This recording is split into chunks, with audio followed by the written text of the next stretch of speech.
1 কোটি 1.5 কোটি মানুষকে তারা চাকরি দিবেন, তাই না? তো অনেকে বলে যে চাকরি তো দিয়েই দিয়েছেন, আর দেওয়া লাগবে কেন? টেম্পু স্ট্যান্ডের চাকরি, কি চাকরি এটা বুঝেন তো আপনারা? চাকরি তো হয়ে গেছে। এই চাকরি তো আমাদের জনগণ চায় না, এই চাকরিকে এই দেশের জনগণ ঘৃণা করে। ধন্যবাদ জানাই তাদের দলীয় একজন সিনিয়র নেতা কালকে বলেছেন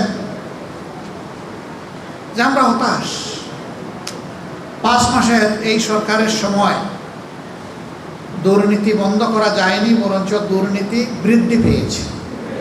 তিনি বলেছেন, এটা আমার কথা না।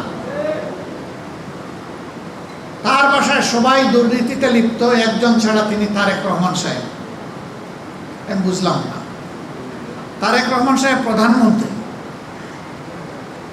তিনি চান না, অথচ দুর্নীতি সবাই করে, এটা কিভাবে হবে?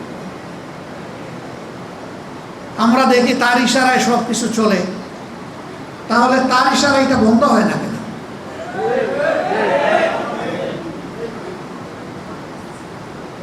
আল্লাহ ভালো জানেন, মাথা থেকে পায়ের পাতা পর্যন্ত একই, সব কিছু একই কিনা আল্লাহ ভালো জানেন।